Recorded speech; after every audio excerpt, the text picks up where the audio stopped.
Fry. Kim Fry, you have 3 minutes.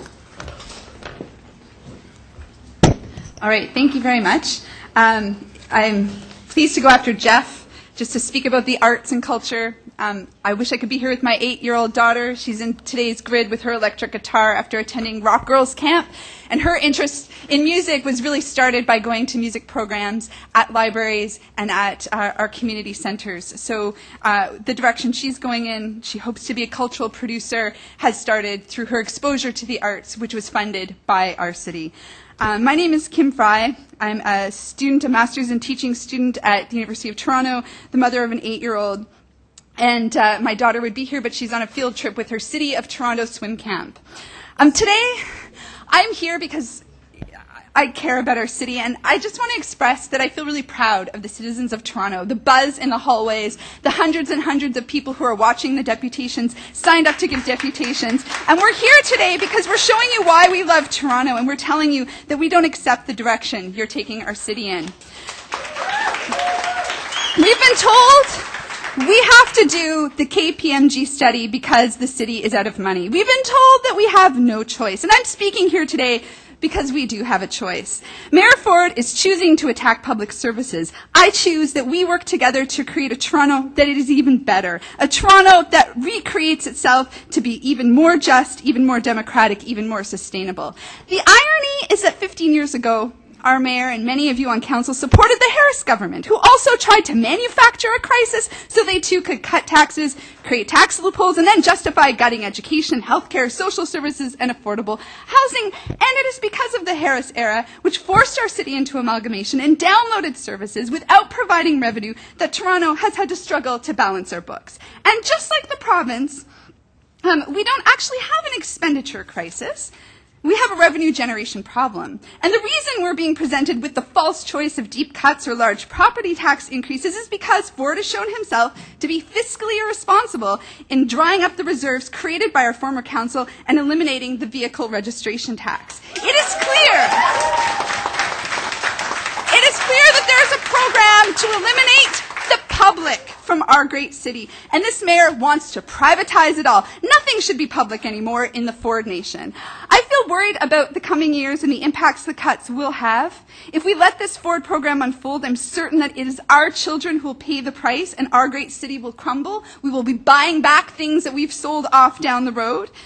But I choose to feel hopeful, and I feel confident that Torontonians, even Ford supporters, and those who saw through his gravy train will join together to insist that what we need to do to get the city that we all want. Thank you.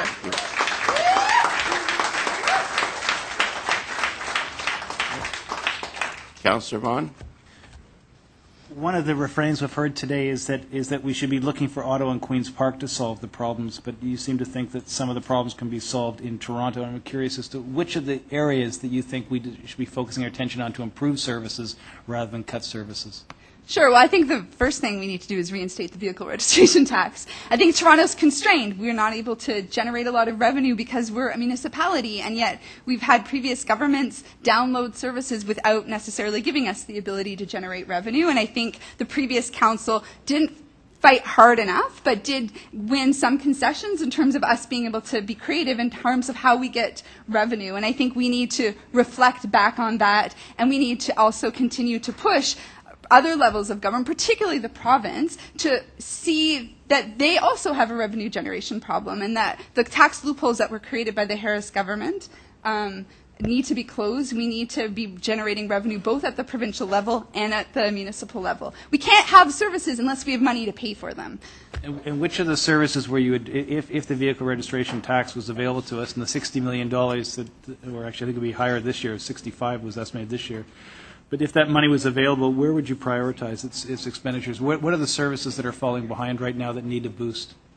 Well, I think that the idea that we have to choose cuts and prioritize or find efficiencies, that whole conversation is framed in the wrong way. So I wouldn't even go there. But clearly, we need affordable daycare. We need public spaces. We need good community recreation programs. We need our libraries to not just maintain their programs, but to expand their programs. The other day, I went to the library. I spent half an hour circling around before I could find a seat that was open at the Bloor Gladstone Library in my ward, Ward 18. These services are used by Torontonians, and it's that public space that makes our city great. Thank you. Any other visiting councillors? Question? No? Okay, Councillor Mammoliti, and then Councillor Milchin.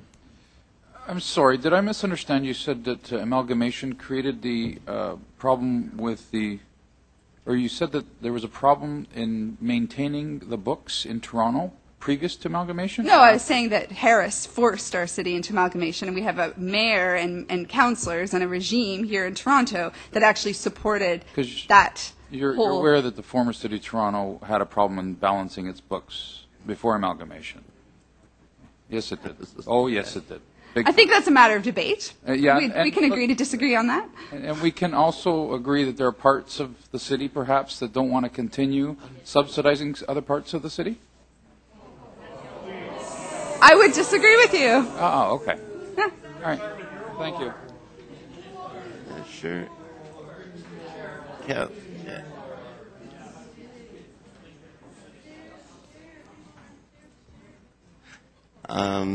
I'm surprised they're not blaming Diefenbaker. Never mind Harris. Councillor Milchin. Thank you, Mr. Mayor. Mr. Fry, so you've identified reinstatement of the vehicle registration tax